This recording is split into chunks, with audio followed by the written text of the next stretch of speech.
গল্পের নায়িকা গ্রামের মেয়ে গৌরী। গৌরী এক মা মরা মেয়ে। এই গ্রামের মতোই প্রকৃতির মতো সে শান্ত স্বভাবের। সে আপন মনে সারা গ্রাম ঘুরে বেড়ায়। একটু হাস বলতো, একটু হাস, একটু হাস। গৌরী দিদি লাভ ইউ। পাড়ার বাচ্চা থেকে বুড়ো সবাই কিন্তু গৌরীকে চোখে হারায়। আরে গৌরীমা, আজ কতদিন পরে বুড়ো দাদুর কাছে এলি। ভালো থাক গৌরীমা, তোর মতো মেয়ে যেন ঘরে ঘরে। আর ইনি হলেন আমাদের গল্পের নায়কের দাদু, যার কথা বাড়িতে কেউ শোনে না। বেচারা একা একা গ্রামে পড়ে থাকে আর গৌরীকে একটু ভালোবাসে। তোকে তো আজ মেরেই ফেলবো, কোনো কাজ করিস না, সারাদিন পাড়ায় পাড়ায় ঘুরে বেড়াস। আমাকে মেরো না নিয়ে আরো মার খা। এই হচ্ছে গৌরীর সৎ মা, যে গৌরীর উপর টর্চার করে আর গৌরীর বিরুদ্ধে শুধু ষড়যন্ত্র করতে থাকে। সারাদিন প্রচুর মারে আর গৌরীকে খেতেও দেয় না। আর এই হলো ওই গ্রামের দাদুর মডার্ন নাতি, যে শহরে সারাদিন গার্লফ্রেন্ড নিয়ে ঘুরে বেড়ায় আর আওয়ারাগর্দি করে।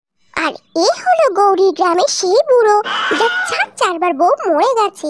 এখন সে পঞ্চম বিয়ে করার ইচ্ছায় আছে আর যার নজর পড়েছে এখন গৌরীর উপর। তাই সে গৌরীর মাকে ডেকে নানা রকম প্রলোভন দিতে থাকে গৌরীকে বিয়ে। বলছি কাকা বাবু, ইয়ে মানে দাদা, আমি রাজি গৌরীকে বিয়ে দিতে।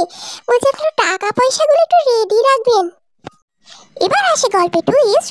গ্রামের দাদু শহরে নাতি আসে গ্রামে, আর তাদের গাড়ির সাথে ধাক্কা লাগে গৌরীর। আর গৌরী রেগে গিয়ে তাদের গাড়ি থামা। এই যে শহরের বাবু, এটা গ্রাম, আপনার শহর নয়। এখানে গাড়ির স্পিড কম করে চালাবেন। এখানকার মানুষের দাম, প্রাণের মূল্য আছে, সেটা আপনারা শহরের মানুষ কবে বুঝবেন বলুন? ওহো, বক বক করে মাথাটা পুরো ধরিয়ে দিল। একটু কিছু প্ল্যান করতেই হবে এর জন্য। জন, তুমি কি কিছু টাকা দিয়ে দাও। এই গ্রামের মেয়েরা ভীষণ চালাক হয়। এরা টাকার জন্য এই সমস্ত কিছু সিন ক্রিয়েট করছে, না জানি আর কি কি করবে। গরিব হতে পারি কিন্তু আমরা লোভী নই শহরের বাবু।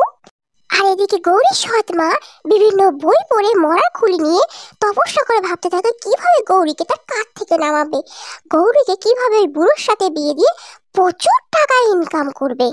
ওদিকে গৌরীর সৎ মা নানা ছলাকলা করে ভাবতে থাকে কি করে গৌরীর বিয়েতে রাজি করাবে। তো গৌরী ভাবে মা বুঝি খুব দুঃখী। প্রথমে সে নাটক করে কাঁদতে থাকে, যা দেখে গৌরীর মন পুরো গলে যায়। গৌরী, কি সমস্যা গৌরী? এখন তুই পারিস বাঁচাতে? আরে এই বাড়িটা পুরো বন্ধক রেখেছিলাম আমি ওই পাড়ার গোবিন্দ হালদারের কাছে। এখন এত টাকা শোধ করতে পারছি না। তুই যদি এখন বিয়ে করিস তবেই সেফটি।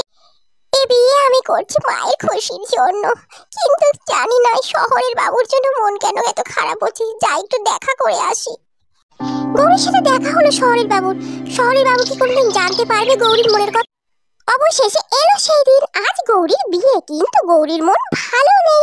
কি হচ্ছে গৌরীর কপালে জানতে হলে দেখুন গ্রামের মেয়ে গৌরীর দ্বিতীয় পর্ব। জামাই সেজে আমি হাজির হয়েছি, উপহার কি কি পাবো লিস্টি করেছি। এসো গৌরী, এবার তুমি আমার হয়ে যাবে। দাঁড়াও, এ বিয়ে হবে না। তোর বিয়ে করা খুব শখ না? নে বিয়ে বাড়ির ভোজ খা। যা, ঘাটের মরা বুড়ো, এখান থেকে বিদে হ। শহরের বাবু, আমি হাত জোর করছি, আপনি দয়া করে এ বিষয়ে পড়বেন না। আপনি চলে যান এখান থেকে। ভাগ্য আমার এই বুড়োর সাথে বিয়ে করতে বাধ্য করে। ভাগ্য নয় গৌরী, এ সব কিছু হচ্ছে এই বুড়োর চাল। আর তোমাকে আমি এই বুড়োকে বিয়ে করতে দেব না গো গৌরী। আমি তোমাকে বিয়ে করবো আজ। ওদিকে গৌরীর শহরের বাবু তাকে জানায় যে তারা শুধুই বন্ধু, এই বিয়ে তার পক্ষে মেনে নেওয়া সম্ভব নয়। আমাকে তুমি ক্ষমা করে দিও গৌরী, এই বিয়ে আমার পক্ষে মানা সম্ভব নয়, তবে আমাদের মধ্যে বন্ধুত্ব থাকবে। ওদিকে শহরের বাবুর দেশে গার্লফ্রেন্ড অনেক কান্নাকাটি করে, প্রথম অনেক দুঃখী হয়ে যায়, তারপর সে করে নয় সব কিছু ভেঙে চুরে শেষ করে দেবে। গৌরীর জীবনকে সে নষ্ট করে দেবে। আমি বাঁচতে দেবো না। গৌরীর জীবনের এক নতুন অধ্যায় শুরু হয়। এক টানাপোড়েনের মধ্যে দিয়ে কোন দিকে মন নেবে এবার গৌরীর জীবন, জানতে থাকলে দেখুন গ্রামের মেয়ে গৌরী।